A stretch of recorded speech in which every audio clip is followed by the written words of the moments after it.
में उत्साह है। ये भारतीय जनता पार्टी के राज्य मुख्यालय की तस्वीरें हैं और हर कार्यकर्ता उत्साह में यहाँ पर है।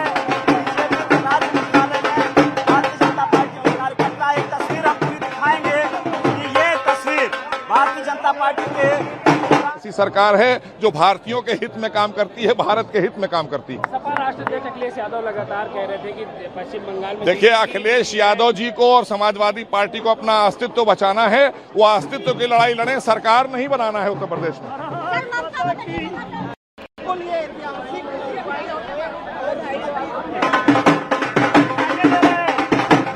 देखिए तस्वीर, महाराज जी आप क्या माहौल देख रहे हैं? ये भगवान राम की जीत है, ये सनातनियों की जीत है, हिंदुओं की जीत है। और बंगाल से जो तुष्टीकरण की राजनीति ममता दीदी ने प्रारंभ की थी, ये देश के यशस्वी प्रधानमंत्री नरेंद्र मोदी जी के सुशासन में वो बह गए हैं। भाजपा की आंधी आई है सनातनियों। राजधानी में रविन्द्रनाथ टैगोर जी की जो नीतियां थी उनकी जीत है, स्वामी विवेकानंद जी के विचारों की जीत है, सुभाष चंद्र बोस जी के जो उनकी सोच थी उसकी जीत है। आज मैं अपने सभी महापुरुषों का बहुत बहुत वंदन करता हूं, अभिनंदन करता हूं। माननीय प्रधानमंत्री नरेंद्र मोदी जी की गरीब कल्याण योजनाओं को जिस ढंग से पश्चिम बंगाल की जनता ने स्वीकार किया है, आदरणीय प्रधानमंत्री नरेंद्र मोदी जी पर भरोसा व्यक्त किया है, एक तरफा जीत प्रचंड बहुमत के साथ पश्चिम बंगाल में भगवा लहरा गया है। और पश्चिम बंगाल में भगवा लहराने का मतलब है विकसित भारत के संकल्प को पूरा करने के लिए पूरे देश की जनता माननीय मोदी जी के साथ खड़ी हो गई है। देखिए, जब भी हारते हैं ये आरोप लगाते हैं ईवीएम पर और जीतते हैं तब। देखिए, आसाम, पश्चिम बंगाल सहित पूरे देश में भगवा लहरा रहा है और ये आदरणीय प्रधानमंत्री नरेंद्र मोदी जी की जीत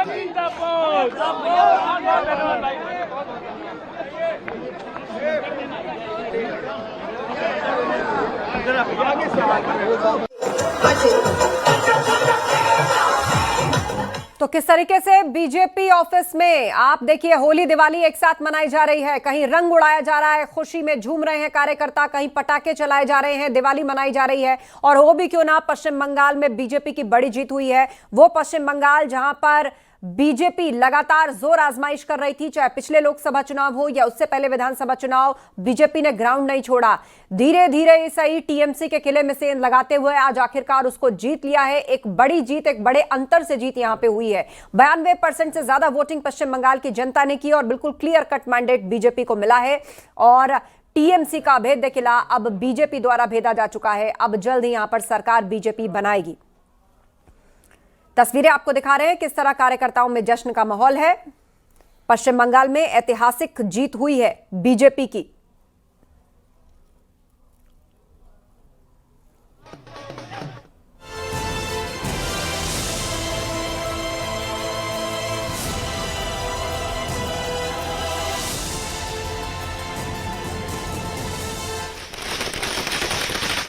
पूरे बंगाल में चल गया।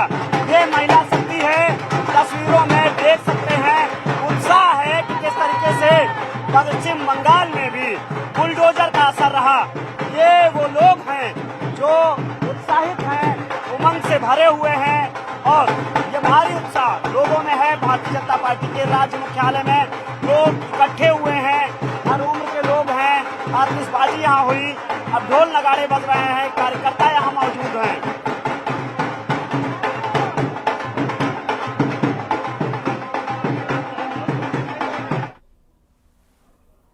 तो तस्वीरें आपको दिखा रहे हैं किस तरीके से यहां पर पटाखे फोड़े जा रहे हैं। पश्चिम बंगाल में कमल खिला है और यूपी के अंदर लखनऊ बीजेपी ऑफिस के बाहर बुलडोजर लेकर लोग जश्न मना रहे हैं। लोगों का कहना है कि यहां पर बुलडोजर फैक्टर भी अहम साबित हुआ है पश्चिम बंगाल के अंदर, क्योंकि चुनाव प्रचार में मुख्यमंत्री योगी आदित्यनाथ स्टार प्रचारक के रूप में पश्चिम बंगाल गए थे। यहां पर उन्होंने रैलियां की थी, यूपी मॉडल और सुशासन का जिक्र किया था और तुष्टीकरण के खिलाफ जो आक्रामक रुख अपनाया। इतना ही नहीं, बुलडोजर फैक्टर की जब एंट्री हुई तो कोलकाता के सियासी गलियारों में बीजेपी की धमक जो थी वो किस कदर बढ़ गई।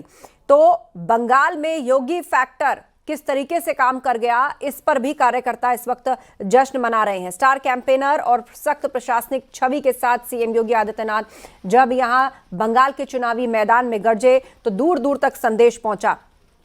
उन्होंने साफ कहा कि संदेश खाली और आरजी कर जैसी घटनाओं से डरी महिलाओं को अब बुलडोजर न्याय ने भरोसा दिलाया है और हमेशा उनके साथ रहा है। बिना लाग लपेट के घुसपैठ और तुष्टीकरण पर प्रहार किया सीएम योगी ने। उन्होंने दुर्गा पूजा, सरस्वती पूजा पर पाबंदियों का मुद्दा बनाया। हिंदू मतदाताओं को एकजुट करने में बड़ी भूमिका निभाई। और इस वक्त बातचीत के लिए हमारे साथ बीजेपी सांसद शशांक मणि त्रिपाठी जी जुड़ रहे हैं। बहुत स्वागत है शशांक जी आपका न्यूज़ 18 पर। सबसे पहले तो आपको बहुत बहुत बधाई, खास तौर पर पश्चिम बंगाल के लिए। और असम में आपकी हैट्रिक होने जा रही है, पुडुचेरी में बहुत सीटें जीत रही है। और लेकिन पश्चिम बंगाल की अगर बात की जाए तो पहले ही दिन से बीजेपी कह रही थी कि यहां पर बड़ा उलटफेर होगा, लेकिन बहुत से जानकार इसको झुटला रहे थे। एग्जिट पोल्स को भी बहुत सारे लोगों और विशेषज्ञों ने खारिज कर दिया, लेकिन आज वो सच होता दिखाई दे रहा है। टीएमसी का अभेद्य किला भेद दिया है बीजेपी ने। देखिए, ये जीत आदरणीय प्रधानमंत्री जी की जीत है और हमारे हर पार्टी के कार्यकर्ताओं की जीत है। इसमें मैं अमित शाह जी को बहुत बहुत बधाई देना चाहता हूं, क्योंकि उन्होंने व्यक्तिगत रूप से वहां पर 15 दिन कैंपेनिंग की और जो विकसित भारत का नारा हमने दिया उसको पूरे देश की जनता ने स्वीकार किया ही है, लेकिन पश्चिम बंगाल की जनता ने पूर्णतः स्वीकार किया। दूसरा, मैं कहना चाहूंगा कि जो महिला विरोधी ताकतें थी जिन्होंने संसद में, जहां पर मैं भी बोला, वहां पर इसका विपक्ष में बहुत कोलाहल था, उनको भी तमाचा पड़ा है।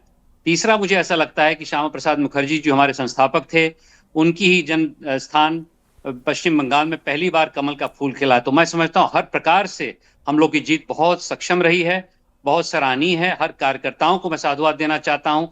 मैं भी असम के प्रशिक्षण वर्ग चल रहा है, वहां पर कुछ ही दिनों पहले गुवाहाटी में था, वहां भी बहुत अच्छी जीत हुई है। तो हर तरीके से हम लोग बहुत संतुष्ट हैं। आगे के लिए, विकसित भारत के लिए हम लोग चुस्त हैं, ताकि आने वाले समय में भी हम लोग विकास की राजनीति को आगे बढ़ाएं। बहुत महत्वपूर्ण है ये भी कहना कि उत्तर प्रदेश में भी मैं देख रहा हूं अखिलेश जी के चेहरे पे बहुत बड़ी शिकन आ गई है। वो देख रहे हैं 27 में बहुत गर्मा गर्मी होगी और उनकी सरकार तो बनेगी ही नहीं, उनकी जमानत जब्त होगी, ये मेरा पूरा विश्वास है।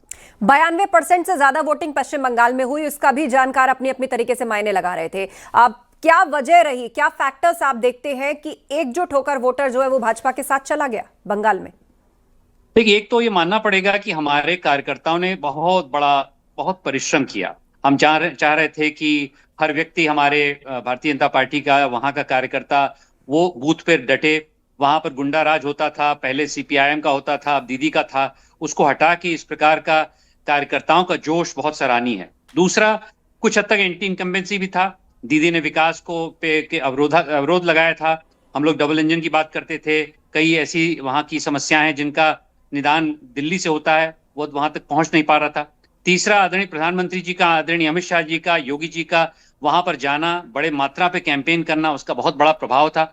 चौथा, मैं समझता हूं महिलाओं ने भी देखा कि अगर कोई ऐसी पार्टी है जो महिलाओं का